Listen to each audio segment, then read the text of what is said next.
You've seen the face, even if you don't know the name. A bold unibrow, undisturbed, eyes wide open, unapologetically direct, hair pulled back, lips closed in poise, but never submission. That image, duplicated in museum galleries, t-shirts, tattoos, murals, belongs to Frida Kahlo. Not just an artist, not just a woman, but a mirror of what it means to live in a body that refuses to hide. Frida's art is full of symbols: monkeys, thorns, flowers, hearts, ribbons, corsets, bones. But her most consistent symbol, more than any of these, is her own face. Self-portraiture wasn't her theme. It was her revolution. And at the center of that revolution was one feature most women are told to erase: her unibrow.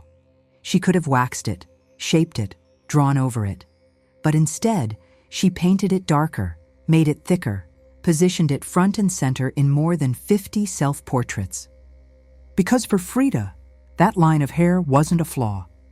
It was a refusal to obey beauty standards that demanded silence, neatness, invisibility. A refusal to edit herself into the male gaze. A refusal to be anything but fully, ferociously real. That unibrow became her brand, not for fashion, but for defiance. She once said, "I paint myself because I am so often alone and because I am the subject I know best." And that's the key. She painted herself wounded, bleeding, confined, pierced, alone, always with dignity, always with presence, always with that face, centered, framed, whole. This introduction is not about a unibrow. It's about what that unibrow meant. It meant ownership, of body, of image, of narrative.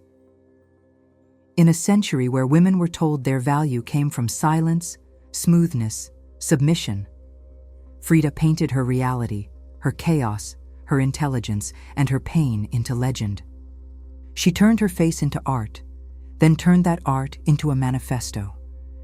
Because the world may flinch at a wound, but it cannot ignore a woman who paints hers on purpose. This is the story of Frida Kahlo, and how she turned a paintbrush and her own face into her most powerful weapon. Chapter 1. The early scars that shaped her vision. Before the paintbrush, there was the pain. Frida Kahlo's body was marked long before it ever became a subject of art. At 6 years old, polio left her right leg thinner, weaker.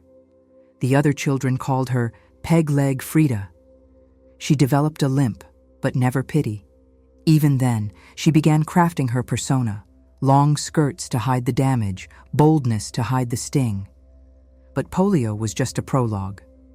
At 18, she boarded a bus in Mexico City, a mundane moment on an ordinary day. Minutes later, that bus collided with a streetcar, and her spine, pelvis, ribs, collarbone, and leg were shattered. An iron handrail pierced through her abdomen and out her pelvis. She would live, but nothing in her life would remain untouched by that moment. She spent months in a full-body cast, confined to bed, trapped in stillness. And from that stillness, something extraordinary began. A mirror was hung above her bed. Her mother gave her a small easel, and Frida began to paint, not flowers, not fruit, not landscapes. She painted herself, not the glamorous self, not the posed or edited version. She painted the girl in the cast, the girl with scars, the girl with a fractured spine and a fire in her eyes. In one of her earliest works, Self-Portrait in a Velvet Dress, she painted herself with regal elegance, a nod to Renaissance portraiture, but the intensity of her stare was already unmistakable. Even as a beginner, she wasn't interested in pleasing. She was interested in seeing and being seen.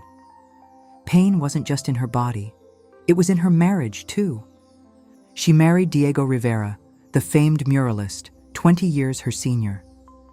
Their relationship was chaotic, built on love, betrayal, admiration, and constant injury. He had affairs. She had revenge. He crushed her heart. She painted it bleeding. But these were not love stories. They were identity stories. Frida was not a woman who surrendered. She transformed suffering into vision. Her scars became symbols. Her wounds became brushstrokes. Her pain became palette.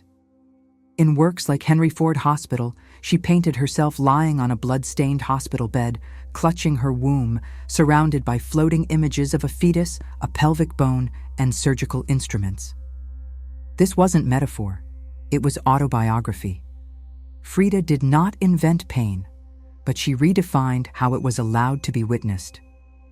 Before her, women were muses, objects, inspirations. Frida turned herself into the artist and the art, both subject and sovereign. Her early years weren't just tragic, they were formative.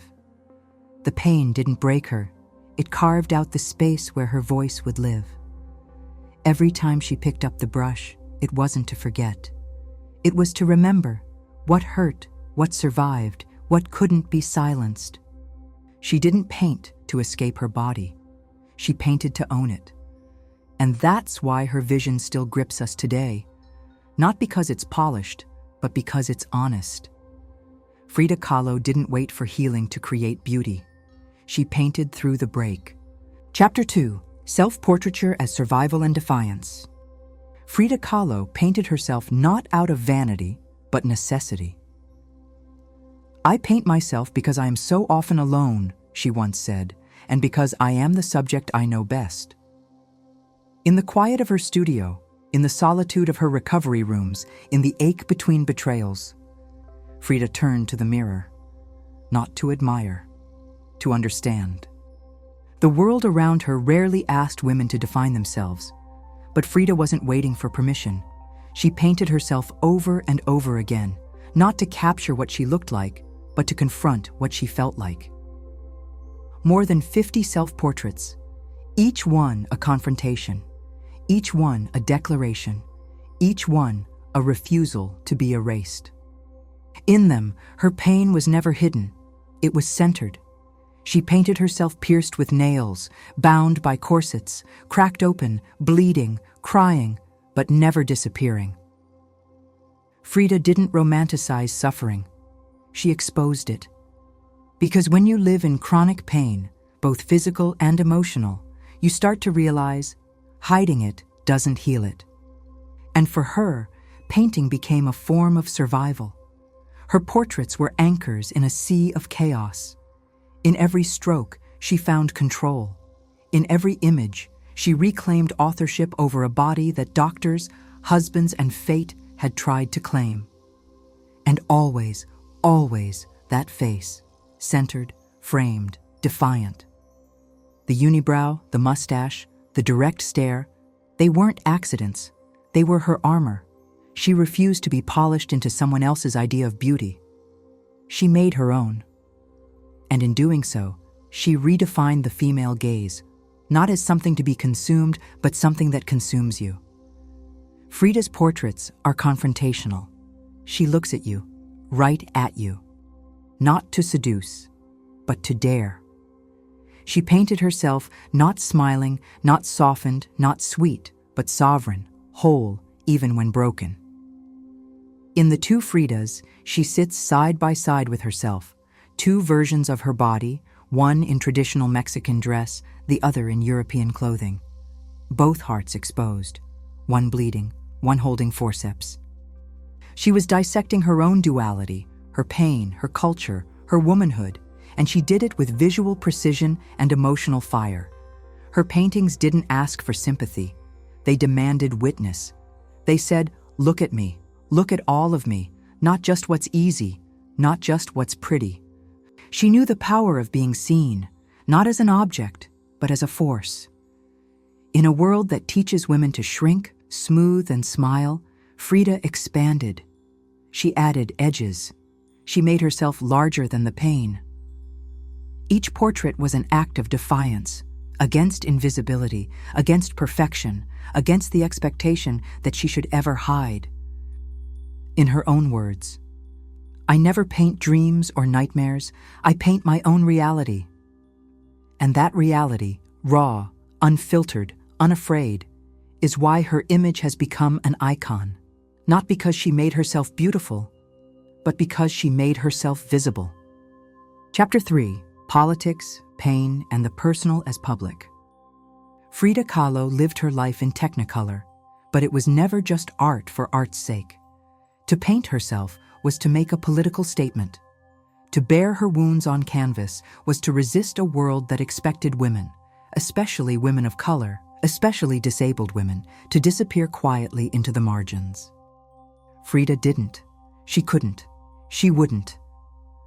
From the beginning, she understood that her personal pain was not just hers. It was emblematic, symbolic, revolutionary. She lived in a Mexico caught between indigenous heritage and European modernity. She was the daughter of a German father and a mestiza mother. She grew up during the Mexican Revolution, and she felt every contradiction, every tension inside her own body. So she painted it. She wore Tijuana dresses not as fashion, but as allegiance. She incorporated pre-Columbian symbols, Mexican flora and fauna, Catholic iconography, because she knew identity was political.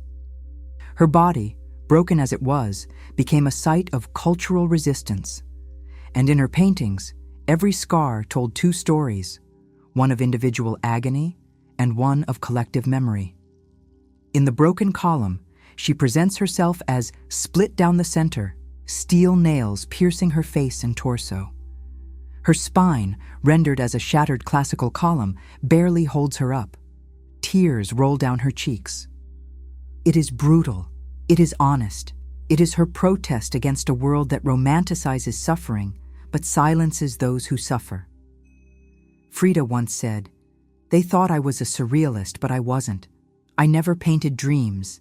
I painted my own reality." And in her reality, the personal was always political. Her marriage to Diego Rivera was another battleground. He was a titan of Mexican muralism, a communist, a man of endless appetites. They fought, they cheated, they reconciled, they separated, and she painted every wound, not as a victim, but as a witness. In Diego on My Mind, she paints herself with his face etched into her forehead. It's a chilling portrayal of obsession, entanglement, self-erasure. She was telling the world, even love can be colonization. Her politics weren't just about party affiliations, though she was a proud communist. They were about bodies, power, gender, representation. Frida knew that what women suffer privately, men often rule over publicly, so she inverted the order. She made her private pain public property, not to sensationalize it, but to give it voice. In a time when women's issues were seen as trivial, emotional, secondary, Frida's canvases thundered with blood, thorns, fetuses, tears, corsets, bones, hearts. She painted pain not to be pitied, but to be understood as political truth. She blurred the line between autobiography and revolution, because she knew the world was never neutral, and a woman in pain was never just a woman. She was a message. Frida made herself the canvas because she knew no one else could, or would. And in doing so, she changed what art could be.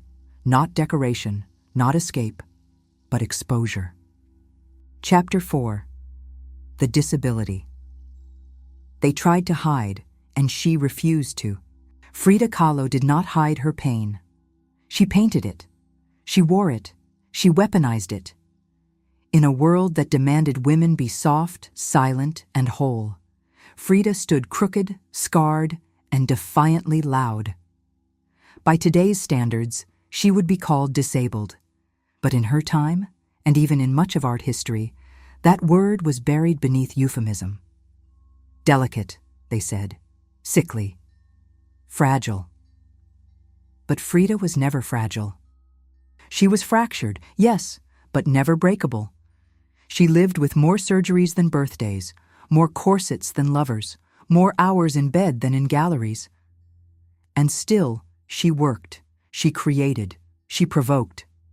Polio deformed her right leg. The bus accident nearly took her life, leaving her with a broken spine, broken pelvis, broken dreams of motherhood. By her 30s, she had already endured dozens of operations. Her right leg would later be amputated. She walked with a limp, often in braces, sometimes with a cane, eventually in a wheelchair. And yet, she painted. She didn't paint to escape her body. She painted through it, because of it. Disability wasn't her defeat. It was her medium. Look at the broken column, her body torn open, nails embedded like tiny screams, tears on her cheeks, but her gaze? Still, strong, fixed on the viewer, not pleading, commanding. She doesn't ask for pity. She demands presence. Frida made her suffering public. Not to be reduced by it, but to control the narrative, to say, this is what pain looks like. This is what I endure. This is who I am. She painted herself in casts, in beds, in braces, but never erased, never minimized, never sanitized for someone else's comfort. That's the radical thing. Because disability, especially for women, is often hidden, softened, wrapped in inspiration quotes or erased altogether. Frida wouldn't allow it. She wore long, traditional skirts to hide her leg, yes, but she also posed with her prosthetic, painted it, turned it into a symbol. She sewed bells into her corsets, painted flowers on her crutches, decorated her casts. Because if she had to suffer, she'd do it loudly, with color, with art, with control. Pain didn't steal her power. It revealed it. And in her final years, when most would retreat, she doubled down. In 1953, her first solo exhibition in Mexico, doctors told her she was too ill to attend, so she arrived on a stretcher, laid in a 4-poster bed in the middle of the gallery, surrounded by her work. People wept. She smiled. Because that's the thing about Frida. She never stopped performing her own truth, even when it hurt, especially when it hurt. In a world that turns away from pain, she stared into it, then handed it back as art. She didn't hide the parts that broke. She made them immortal. Chapter 5, The Legacy She Painted Without Asking Permission. Frida Kahlo didn't wait for permission to matter. She didn't wait to be discovered.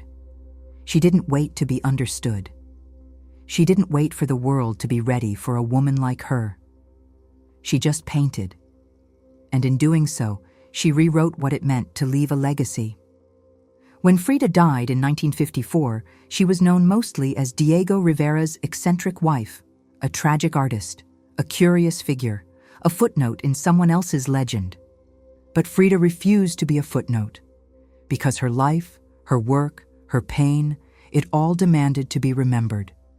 And slowly, piece by piece, the world began to catch up. It started with artists, then feminists, then scholars, then the public. Her face, once ignored, became iconic. Her paintings, once dismissed, became priceless. Today, Frida Kahlo is everywhere, in galleries, on mugs, on walls, on skin. She is a brand, yes, but more than that, she is a symbol, not of perfection, not of effortless beauty, not of polished fame, but of truth, truth that bleeds, truth that breaks, truth that creates anyway. She left behind not just paintings, but a philosophy. That suffering does not make you weak, that imperfection does not disqualify you, that your story, no matter how raw, is worth telling. And she didn't do it with a manifesto, she did it with a paintbrush. She gave permission to women, to queer people, to disabled people, to anyone who ever felt othered, to take up space, to be seen, to be unapologetically visible. Frida's power wasn't that she transcended pain. It's that she never pretended to. She taught us that power isn't the absence of suffering. It's the decision to own it, to speak from it, to create through it. Every painting was her saying, "This is who I am, and I do not need your approval." And that's the legacy. Not fame, not money, not acceptance, but the courage to tell the truth, exactly as it is, and let the world deal with it. Frida Kahlo did not live quietly. She did not paint to be polite. She did not smile when it hurt. She painted when it hurt. And in doing so, she gave voice to generations of women who had been told to suffer in silence. She didn't ask to be remembered, but she made it impossible to forget her. Frida Kahlo never asked the world to look at her. She made them. She didn't soften her image for acceptance. She didn't conceal her pain to protect others. She didn't shrink herself to make anyone comfortable. She did the opposite. She painted her body broken, her heart exposed, her truths unbearable, and she signed every canvas with a stare that dared you to look away. Her unibrow was never just a feature, it was a boundary, a refusal. A line between what the world expected and what she actually was. Because Frida knew something most of us are only beginning to learn. Visibility is not vanity, it's power. And her power came not from perfection, but from authenticity. She turned the personal into the political. She turned suffering into art. She turned herself, every flawed, fierce, fragmented part, into a mirror for us all. In her life, she was often misunderstood. In her death, she became mythology. But the truth she left behind is painfully human, that you do not need to be whole to be holy. That beauty does not mean hiding your wounds, that you can bleed and create and still stand. Frida's brush wasn't just a tool, it was a weapon. And with it, she fought shame, she fought invisibility, she fought the slow erasure of anyone who dares to live outside the lines. So if you've ever been told you're too much, too loud, too sad, too angry, too different, remember Frida. Remember that she didn't wait to be welcomed. She painted her own entrance. And in a world still afraid of realness, her work reminds us what it means to be seen, not for who we pretend to be, but for who we truly are. Frida Kahlo was never trying to be beautiful. She was trying to be true, and in doing so, she became unforgettable.